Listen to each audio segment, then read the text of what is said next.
രേവതിക്ക് ഒരു വലിയ ഓർഡർ കിട്ടുകയാണ് കേട്ടോ. ഏകദേശം ഒരു 745ഓളം അപ്പാർട്ട്മെന്റ്സ് വരുന്ന വലിയൊരു ഫ്ലാറ്റിലെ ഡെയിലി പൂ കൊടുക്കാനുള്ള ഓർഡർ നമ്മുടെ രേവതിക്ക് കിട്ടുന്നുണ്ട്. ആ ഓർഡർ കിട്ടുന്ന അതേ സമയത്ത് അത് പുതിയതായിട്ട് ആരംഭിക്കുന്നതായതുകൊണ്ട് തന്നെ അവിടേക്ക് വേണ്ടിയിട്ടുള്ള ഹോം അപ്ലയൻസസ് സാധനങ്ങളൊക്കെ ശ്രുതിയുടെ കടയിൽ നിന്ന് കൊടുക്കാനുള്ള ഓർഡറും കൂടി നമ്മുടെ രേവതി മേടിച്ചെടുക്കുന്നുണ്ട്. ഇതിന്റെ കാര്യങ്ങളെ കുറിച്ചൊക്കെ ശ്രുതിയുടെ അടുത്ത് പോയി പറയുന്ന സമയത്ത് ശ്രുതി അവരുടെ അടുത്ത് നേരിട്ട് പോയി സംസാരിച്ച് ഈ ഓർഡർ മേടിക്കുന്നുണ്ട് കേട്ടോ. പക്ഷെ രേവതിയാണ് തനിക്ക് ഇങ്ങനെ ഒരു ഓർഡർ മേടിച്ചതെന്നുള്ള കാര്യം മറച്ചു വെച്ചുകൊണ്ട് ശ്രുതിയാണെന്നുണ്ടെങ്കിൽ എല്ലാവരോടും താനായിട്ട് പോയിട്ട് മേടിച്ചതാണ്, തനിക്കറിയാവുന്ന ക്ലയൻസ് ആണ് തന്നതെന്നൊക്കെ പറഞ്ഞിട്ട് വലിയ ആളാവുന്നുണ്ട്. പൊതുവെ ലക്ഷങ്ങൾ വരുമാനം വരുന്ന കാര്യമാകുമ്പോഴേക്കും ചന്ദ്രമതിയാണെന്നുണ്ടെങ്കിൽ ശ്രുതിയെ എടുത്ത് തലയിൽ ഏറ്റി വെക്കുമല്ലോ.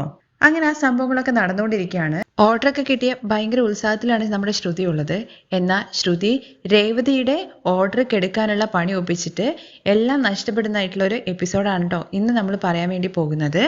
ചാനൽ എല്ലാവർക്കും ഇഷ്ടമാവുകയാണെന്നുണ്ടെങ്കിൽ ഒന്ന് ലൈക്ക് ചെയ്ത് സപ്പോർട്ട് ചെയ്യണേ. ശ്രുതി ഈ ഒരു വലിയ ഓർഡറിന്റെ കാര്യത്തിന് വേണ്ടിയിട്ട് ആ മാഡത്തിന്റെ അടുത്ത് പോയിട്ട് സംസാരിക്കുകയാണ് ചെയ്യുന്നത്. അതേസമയം നമ്മുടെ രേവതിക്ക് ഇപ്പൊ പുതിയൊരു എതിരാളി വന്നിട്ടുണ്ട്. ഇപ്പൊ രേവതി മണ്ഡപ ഡെക്കറേഷൻസും കൂടി ചെയ്യുന്നത് കൊണ്ട് തന്നെ രേവതിക്ക് ഇതേ ഫീൽഡിലുള്ള ഒരു സ്ത്രീ എതിരാളിയായിട്ട് ഉണ്ട് കേട്ടോ.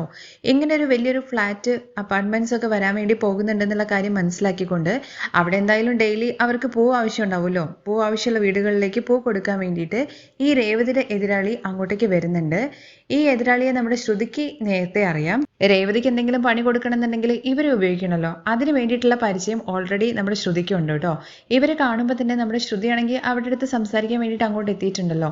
കാര്യം അന്വേഷിക്കുന്നുണ്ട്. ഇവിടെയുള്ള ഫ്ലാറ്റിലുള്ള ആൾക്കാർക്ക് എന്തെങ്കിലും ഫ്ലവറിന്റെ റിക്വയർമെന്റ്സ് വന്നു കഴിഞ്ഞ് കഴിഞ്ഞാൽ എന്നെ കോൺടാക്ട് ചെയ്യാൻ വേണ്ടിയിട്ട് പറയണമെന്ന് പറഞ്ഞുകൊണ്ട് അവർക്ക് എന്റെ ഡീറ്റെയിൽസ് കൊടുക്കാൻ വേണ്ടിയിട്ടാണ് ആ സ്ത്രീ വന്നതെന്നുള്ള കാര്യം ശ്രുതി പറയുന്നുണ്ട് കേട്ടോ. അപ്പോഴേക്കും ശ്രുതിയാണെന്നുണ്ടെങ്കിൽ അവരടുത്ത് തിരിച്ചു പറയുന്നത് ഇതിന്റെ മൊത്തം ഫ്ലാറ്റിന്റെ ഓർഡേഴ്സും രേവതിക്ക് ഓൾറെഡി കിട്ടിക്കഴിഞ്ഞു എന്നുള്ള കാര്യമാണ് കേട്ടോ. ആഹാ, ഈ ഓർഡർ എങ്ങനെയാ അവൾക്ക് കിട്ടിയെന്നുള്ള കാര്യം ചോദിക്കുമ്പോൾ അതൊക്കെ കിട്ടി ആന്റി, എന്തായാലും അവൾക്ക് കിട്ടിയ ഓർഡർ ഞാൻ ആന്റിക്ക് മേടിച്ചു തരാം എന്നുള്ള കാര്യം പറഞ്ഞുകൊണ്ട് അവരെയും കൂട്ടിക്കൊണ്ട് നേരെ ഈ ബിൽഡേഴ്സിന്റെ അടുത്തേക്ക് ചെല്ലുന്നുണ്ട് കേട്ടോ. ശ്രുതിയുടെ കൂടെ ഈ സ്ത്രീയെ കാണുന്ന സമയത്ത് അവിടെയുള്ള മാഡം ചോദിക്കുന്നുണ്ട് ഇതാരാണ് ശ്രുതി എന്നുള്ള കാര്യം. മാഡം ഇവര് ഫ്ലവർ അറേഞ്ച്മെന്റ്സും ഡെക്കറേഷൻസും അങ്ങനത്തെ കാര്യങ്ങളൊക്കെ ചെയ്യുന്ന ആളാണ്. ഇവിടെ എന്തെങ്കിലും ഫ്ലവർ റിക്വയർമെന്റ്സ് വന്നു കഴിഞ്ഞ് കഴിഞ്ഞാൽ ഇവരെ കോൺടാക്ട് ചെയ്യാൻ വേണ്ടിയിട്ട് ഇവരുടെ നമ്പർ തരാൻ വേണ്ടി വന്നതാണെന്നുള്ള കാര്യം പറയാണ് കേട്ടോ.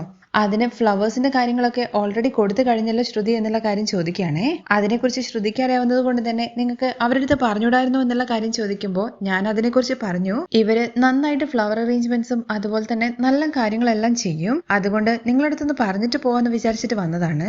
ഇവര് നിങ്ങൾക്ക് ആദ്യം അറിയോ എന്നുള്ള കാര്യത്തെക്കുറിച്ച് ശ്രുതിയുടെ അടുത്ത് ചോദിക്കുന്നുണ്ട്. അറിയാം മാഡം, ഇവര് എന്റെ ആന്റിയുടെ ഫ്രണ്ടാണ്. ഇത് നമ്മുടെ ചന്ദ്രമതിയുടെ ഫ്രണ്ടാണ്. ചന്ദ്രമതി ഡാൻസ് പഠിപ്പിക്കുന്നുണ്ടല്ലോ, ആ ഡാൻസ് സ്കൂളിൽ പഠിക്കാൻ വേണ്ടി വരുന്ന ആളാണേ. ഇവരുടെ വർക്ക് നല്ല അടിപൊളിയാണ്, രേവതിയേക്കാൾ ഒരു പടി മുകളിൽ എന്ന് വേണമെന്നുണ്ടെങ്കിൽ പറയാം. അതുകൊണ്ട് തന്നെ നിങ്ങൾക്ക് ഒരു പക്ഷേ നല്ല വർക്കാണല്ലോ ആവശ്യം വരിക. അതുകൊണ്ട് ഇവരെ സെലക്ട് ചെയ്യുന്ന കുറച്ചുകൂടി ബെറ്റർ ആയിരിക്കും എന്നുള്ള കാര്യം പറയുകയാണേ. അങ്ങനെ ശ്രുതി പറയുന്ന കാര്യങ്ങളെല്ലാം കേട്ടിട്ട് ശ്രുതി നിന്നെക്കുറിച്ച് ഞാൻ മറ്റെന്തൊക്കെയോ ചിന്തിച്ചു പോയി എന്നുള്ള കാര്യം പറയുകയാണേ. അങ്ങനെ ഒരു വാക്ക് കേൾക്കുമ്പോൾ ശ്രുതി വിചാരിക്കുന്നത് ഇവര് ശ്രുതിയെ കുറിച്ചിട്ട് കൂടുതലായിട്ട് പൊക്കി എന്തോ പറയാൻ വേണ്ടി പോവുകയാണെന്നാണ് വിചാരിക്കുന്നത്. അങ്ങനെ ശ്രുതി പറയുന്നുണ്ട് പറയൂ മാഡം എന്നുള്ള കാര്യം. രേവതിക്ക് ഞാൻ ഈ ഓർഡർ കൊടുത്ത സമയത്ത് രേവതിക്ക് തന്റെ കാര്യം എന്ന് വിചാരിച്ചിട്ട് മാത്രം ഇവിടുന്ന് പോയാൽ മതി. എന്നാൽ രേവതിയാണെന്നുണ്ടെങ്കിൽ ഇവിടെ ഹോം അപ്ലയൻസ് സാധനങ്ങളോട് കൊടുക്കുന്നുണ്ടെന്നുള്ള കാര്യം മനസ്സിലാക്കിയിട്ട് അവള് നിങ്ങൾക്ക് വേണ്ടിയിട്ട് റെക്കമെൻഡ് ചെയ്ത് എന്റെ അടുത്തുനിന്ന് ഓർഡർ മേടിച്ചോണ്ട് പോയതാണ്. അങ്ങനെ നിങ്ങളുടെ പേര് പറയാതെ രേവതി വേറെ ആരുടെങ്കിലും പേര് പറഞ്ഞിട്ട് അവൾക്ക് വേണമെന്നുണ്ടെങ്കിൽ ഇതിലെ കമ്മീഷൻ വരെ മേടിക്കാമായിരുന്നു. എന്നാൽ അവളാണെന്നുണ്ടെങ്കിൽ സ്വന്തം കുടുംബത്തില് ആളുകൾ നന്നായിട്ട് ഇരിക്കണമെന്ന് വിചാരിച്ചുകൊണ്ട് നിങ്ങൾക്കാണ് അവള് ആ ഓർഡർ മേടിച്ചു തന്നത്. അങ്ങനെ ഞാനും ഈ ഓർഡർ കൺഫേം ആക്കിയിട്ട് നിങ്ങൾക്ക് തന്നെ തന്നു. ഇങ്ങനത്തെ ഒരു അവസ്ഥയില് നിങ്ങളാണെന്നുണ്ടെങ്കിൽ രേവതിയുടെ ഓർഡർ തട്ടിയിട്ട് വേറെ ആൾക്ക് കൊടുക്കാൻ വേണ്ടി ശ്രമിക്കുന്നു. ശരിക്കും നിങ്ങളെ കുറിച്ച് ഞാൻ ഒരിക്കലും ഇങ്ങനെയൊന്നും വിചാരിച്ചിട്ടില്ല. നിങ്ങൾ രണ്ടുപേരും ഒരേ ഫാമിലിയിലാണുള്ളത്. എന്നിട്ട് ശ്രുതി ചിന്തിക്കുന്ന രീതിയും രേവതി ചിന്തിക്കുന്ന രീതിയും വളരെ വ്യത്യാസമാണ്. രേവതി എന്തായാലും നല്ല കുട്ടിയാണെന്നുള്ള കാര്യം ഒരുപാട് പേര് പറഞ്ഞിട്ട് എനിക്കറിയാം. പക്ഷെ നിങ്ങളെ കുറിച്ചിട്ട് എനിക്ക് ഇങ്ങനെ മുമ്പ് അറിയുമായിരുന്നെങ്കിൽ ഉറപ്പായിട്ടും ഈ ഓർഡർ ഞാൻ നിങ്ങൾക്ക് തരില്ലായിരുന്നു. ഇതെല്ലാം കേൾക്കുമ്പോൾ ശ്രുതിക്ക് ശരിക്കും മുഖത്തടി കിട്ടിയതുപോലെയാണ് കേട്ടോ ഫീൽ ചെയ്യുന്നത്. ഇല്ല മാഡം, ഞാൻ അത് എന്നൊക്കെ പറഞ്ഞു തുടങ്ങുമ്പോഴേക്കും മതി ശ്രുതി, നീ കൂടുതലൊന്നും സംസാരിക്കേണ്ട കാര്യമില്ല. ഈ ഒരു കാര്യം തന്നെ മതി ശ്രുതി, നിന്റെ ക്യാരക്ടർ എന്താണെന്നുള്ള കാര്യം മനസ്സിലാക്കാൻ വേണ്ടിയിട്ട്. അതേസമയം മറ്റൊരു സ്ത്രീയും കൂടി അങ്ങോട്ടേക്ക് വരുന്നുണ്ട് കേട്ടോ. അവർക്ക് രേവതിയെ കുറിച്ചിട്ട് നന്നായിട്ട് അറിയാം. അവർ വന്ന ഉടനെ തന്നെ ഇതാണല്ലോ ശ്രുതി എന്നുള്ള കാര്യം ചോദിക്കുന്ന സമയത്ത് അതെ, ഇവർ തന്നെയാണ് ശ്രുതി. എന്തായാലും നിങ്ങൾ പറഞ്ഞതുപോലെ തന്നെ രേവതിയും അതുപോലെ തന്നെ സച്ചിയും നല്ല ക്യാരക്ടറുള്ള ആൾക്കാർ തന്നെയാണ്.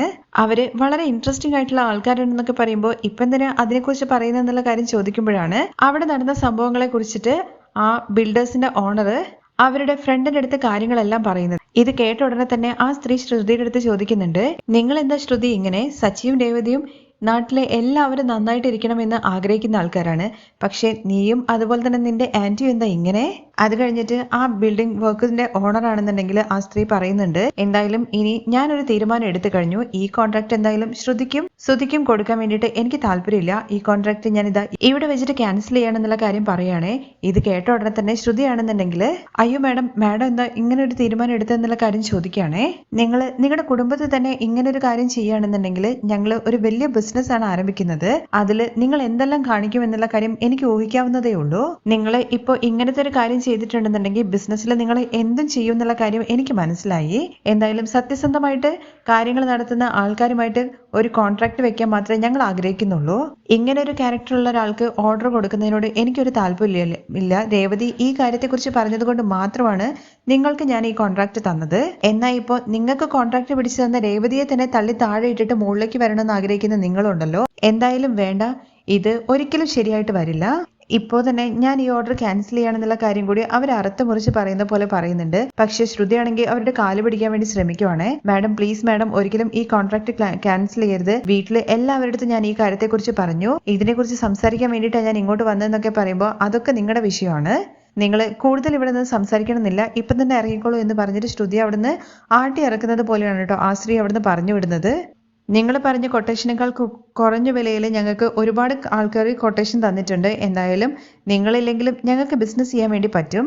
അതുകൊണ്ട് തന്നെ വേറെ ഏതെങ്കിലും കോൺട്രാക്ട് ഞങ്ങൾ ഓക്കെ ചെയ്തോളാം. ഇപ്പോൾ നിങ്ങൾ രണ്ടുപേരും ഇവിടുന്ന് ഇറങ്ങിക്കോളൂ. നിങ്ങൾക്ക് പൂവിന്റെ കോൺട്രാക്റ്റും തരാൻ വേണ്ടിയിട്ട് ഞാൻ ഉദ്ദേശിക്കുന്നില്ല എന്ന് പറഞ്ഞിട്ട് രേവതിയുടെ എതിരാളിയായ ആ സ്ത്രീയും അവിടുന്ന് പറഞ്ഞു വിടുകയാണ് കേട്ടോ ചെയ്യുന്നത്. പുറത്തിറങ്ങിയിട്ട് ഞാൻ കാരണം നിന്റെ വലിയൊരു ഓർഡർ നഷ്ടപ്പെട്ടു അല്ലേ എന്നുള്ള കാര്യത്തെക്കുറിച്ച് ആ സ്ത്രീ ചോദിക്കുന്ന സമയത്ത്, ഇല്ല ആന്റി, ഇതെല്ലാം ആ രേവതി ഒറ്റൊരുത്തി കാരണമാണ്. അതെ ശരിയാണ്, അവളെന്തായാലും ആൾക്കാരെയൊക്കെ പറഞ്ഞ് മയക്കി വെച്ചിരിക്കുകയാണ്. അതുകൊണ്ട് തന്നെ നമുക്കൊന്നും ഇതിൽ ഒന്നും ചെയ്യാൻ വേണ്ടി പറ്റില്ല എന്ന് പറഞ്ഞിട്ട് ഇവർ രണ്ടുപേരും ഒപ്പിച്ച കുറ്റങ്ങളെല്ലാം രേവതിയുടെ തലയിലിടാൻ വേണ്ടി ശ്രമിക്കുകയാണ് കേട്ടോ. അതേസമയം നമ്മുടെ ശ്രുതിയാണെന്നുണ്ടെങ്കിൽ ഓർഡറിനെ കുറിച്ച് സംസാരിക്കാൻ വേണ്ടിയിട്ടാണല്ലോ ഇവരുടെ അരികിലേക്ക് വന്നത്. ശ്രുതി വിളിച്ചിട്ട് ചോദിക്കുന്നുണ്ട്, എന്താ ഈ കാര്യങ്ങള്? ഞാൻ ഓൾറെഡി 2-3 ഡീലേഴ്സുമായിട്ട് സംസാരിച്ചു വെച്ചിട്ടുണ്ട്. ഇത്രയും വലിയ ഓർഡർ ആയതുകൊണ്ട് തന്നെ അവർക്ക് കൊട്ടേഷൻസിനും കാര്യങ്ങളെ കുറിച്ചിട്ടുള്ള കൂടുതലായിട്ടുള്ള കാര്യങ്ങളൊക്കെ സംസാരിക്കാൻ വേണ്ടിയിട്ട് വരാൻ വേണ്ടി പറഞ്ഞിട്ടുണ്ട് എന്നുള്ള കാര്യങ്ങളെ കുറിച്ചൊക്കെ പറയുമ്പോൾ ശ്രുതി ഇപ്പൊ തൽക്കാലം അതിനെക്കുറിച്ച് ഒന്നും ചെയ്യണ്ട, ഞാൻ നേരിട്ട് വന്നിട്ട് കാര്യങ്ങളെല്ലാം പറയാമെന്ന് പറഞ്ഞിട്ട് ശ്രുതി ഫോൺ വെക്കാനുണ്ട് ചെയ്യുന്നത്. അപ്പോഴേ ശ്രുതിക്ക് എന്തോ പന്തികേട് പോലെ തോന്നുന്നുണ്ട്. ശ്രുതിയാണെന്നുണ്ടെങ്കിൽ വീട്ടിൽ നിന്നാണ് ഫോൺ ചെയ്തത്. ശ്രുതി ആ ഷോക്കായിട്ട് നിൽക്കുന്നത് കാണുമ്പോഴേക്കും ചന്ദ്ര ചോദിക്കുന്നുണ്ട് എന്ത് പറ്റി എന്നുള്ള കാര്യം. ശ്രുതിയുടെ സംസാരം കേട്ടിട്ട് അമ്മ ആ കോൺട്രാക്ട് ക്യാൻസൽ ആയതുപോലെയാണ് എനിക്ക് തോന്നുന്നത് എന്നുള്ള കാര്യം പറയുകയാണേ.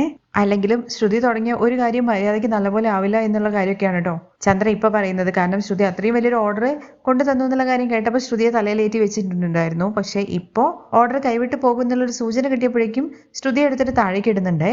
അങ്ങനെ ഇവർ എന്തോ ഓർഡറിന്റെ കാര്യത്തെക്കുറിച്ചൊക്കെ സംസാരിക്കുന്നത് കേൾക്കുമ്പോഴേക്കും സച്ചിൻ രേവതി അങ്ങോട്ടേക്ക് വന്ന് ചോദിക്കുന്നുണ്ട് കേട്ടോ, എന്താ പറ്റിയ ആ ഓർഡറിന് എന്നുള്ള കാര്യം. കാരണം രേവതിയാണ് ആ ഓർഡർ പിടിച്ചു കൊടുത്തെന്നുള്ള കാര്യം സച്ചിക്കും അതുപോലെ തന്നെ വർഷയ്ക്കും അറിയാം. ആരടുത്തും പറയരുതെന്ന് രേവതി പറഞ്ഞതുകൊണ്ടാണ് രണ്ടുപേരും മറച്ചു വെച്ചിരിക്കുന്നത്. എന്താണെന്നുള്ള കാര്യം എനിക്കും വ്യക്തമായിട്ട് അറിയില്ല. നീ എന്തായാലും പൗഡർ എടുത്ത് വിളിച്ചിട്ട് കാര്യം എന്താണെന്നുള്ള കാര്യം അന്വേഷിക്കാൻ വേണ്ടിയിട്ട് സുധിയുടെ അടുത്ത് സച്ചി പറയുമ്പോഴേക്കും അതൊക്കെ എനിക്കറിയാം, നീ ഒന്നും മിണ്ടാതിരുന്നാൽ മതി എന്നുള്ള കാര്യമാണ് കേട്ടോ സുധി സച്ചിയുടെ അടുത്ത് പറയുന്നത്.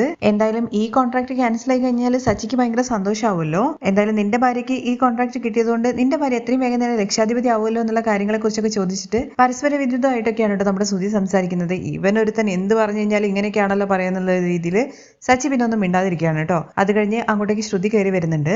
ശ്രുതിയെ കണ്ടോടെ തന്നെ ഭയങ്കര ആകാംക്ഷയോട് കൂടിയിട്ട് ശ്രുതി ആണെങ്കിൽ വേഗം ചെന്ന് ചോദിക്കുന്നുണ്ട് കേട്ടോ, ശ്രുതി എന്താ പറ്റിയത്, എന്താ സംഭവം എന്നുള്ള കാര്യം തെളിച്ച് പറയാന്ന് പറയുമ്പോഴേക്കും ശ്രുതി പറയുന്നുണ്ട് ആ ഓർഡർ നമ്മുടെ കൈവിട്ട് പോയി എന്നുള്ള കാര്യം. ഇത് കേട്ട് സച്ചിയും അതുപോലെ തന്നെ രവിയൊക്കെ ചോദിക്കുന്നുണ്ട് കേട്ടോ എന്താ പറ്റിയ എന്നുള്ള കാര്യം, എങ്ങനെയാണ് ഈ ഓർഡർ ക്യാൻസലായി എന്നുള്ള കാര്യം. അവിടെ നടന്ന സംഭവങ്ങളൊന്നും പറയാതെ ശ്രുതിയാണെന്നുണ്ടെങ്കിൽ അതങ്കിൽ ഞങ്ങളെക്കാൾ കുറഞ്ഞ കൊട്ടേഷനിൽ അവർക്ക് വേറെ ആൾക്കാർ കാര്യങ്ങൾ ചെയ്തു കൊടുക്കുക എന്നുള്ള കാര്യം പറഞ്ഞു എന്ന് പറയണേ. അങ്ങനെയാണെങ്കിൽ ശ്രുതി നിനക്ക് കൊട്ടേഷൻ മാറ്റി കൊടുത്തുകൂടായിരുന്നു എന്നുള്ള കാര്യം ചോദിക്കുമ്പോൾ അതൊക്കെ ശ്രുതി ഞാൻ പറഞ്ഞു നോക്കി, ഇത്രയും വലിയ ഓർഡർ ആയതുകൊണ്ട് തന്നെ അങ്ങനത്തെ കാര്യങ്ങളൊക്കെ ഞാൻ പറഞ്ഞു നോക്കി. പക്ഷെ എന്ത് ചെയ്യാനാണ്, അവര് പറ്റില്ല എന്നുള്ള കാര്യം പറഞ്ഞു കഴിഞ്ഞാൽ അങ്ങനെ ഈ ഓർഡർ ക്യാൻസൽ ആയതിന്റെ പേരിൽ എല്ലാവരും ഇങ്ങനെ ടെൻഷൻ അടിച്ചിരിക്കുന്ന സമയത്താണ് കേട്ടോ നമ്മുടെ ശ്രുതിയുടെ കൂടെ പൂവിന്റെ ഓർഡർ പിടിക്കാൻ വേണ്ടി പോയല്ലോ രേവതിയുടെ എതിരാളി, അവര് ചന്ദ്രമതിയെ വിളിക്കാനാണ് ചെയ്യുന്നത്. കാരണം ചന്ദ്രമതിയുടെ സ്റ്റുഡന്റ് ആണ് ഈ പെണ്ണുങ്ങള്.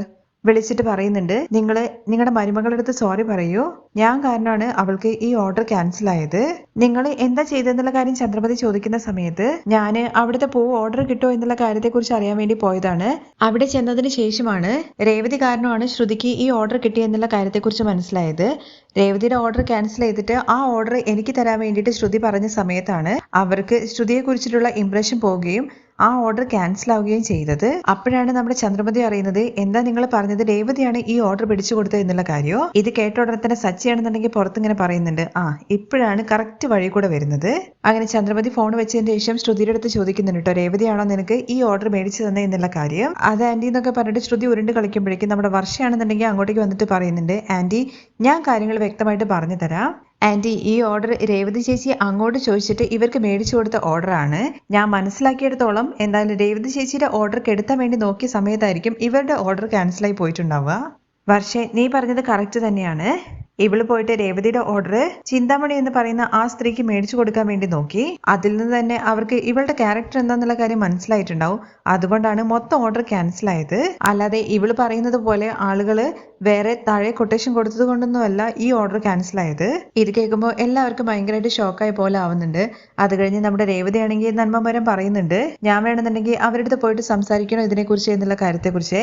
പക്ഷേ ശ്രുതിയാണെന്നുണ്ടെങ്കിൽ രേവതിയുടെ അടുത്ത്, എന്തായാലും വേണ്ട രേവതി, നീ എനിക്ക് ചെയ്തു കൊടുത്തോളം മതി. നീ എനിക്ക് ഓർഡർ മേടിച്ചു തന്നു, ഇപ്പൊ എന്തായാലും നീ കാരണം തന്നെ ആ ഓർഡർ എന്റെ കൈവിട്ട് പോവുകയും ചെയ്തു. ഇത് കേൾക്കുമ്പോഴേക്കും സച്ചിക്ക് ഭയങ്കരമായിട്ട് ദേഷ്യം വരുന്നുണ്ട് കേട്ടോ. ഈ ഓർഡർ കിട്ടിയ സമയത്ത് നിങ്ങൾക്കും കൂടി രേവതി ഓർഡർ മേടിച്ചു തരാൻ വേണ്ടി നോക്കിയത്, എന്നാൽ നിങ്ങളാണെന്നുണ്ടെങ്കിൽ അവളുടെ ഓർഡറും കൂടി കൈവിട്ട് പോകുന്ന രീതിയിലല്ലേ കാര്യങ്ങൾ ചെയ്തത്. ഇതെല്ലാം കണ്ടിട്ട് ദൈവം ചുമ്മാതിരിക്കോ, ദൈവം തന്ന ശിക്ഷയാണെന്നുള്ള കാര്യം കരുതിയാൽ മതി പൗഡർ എടുത്തി എന്നുള്ള കാര്യം സച്ചി പറയും.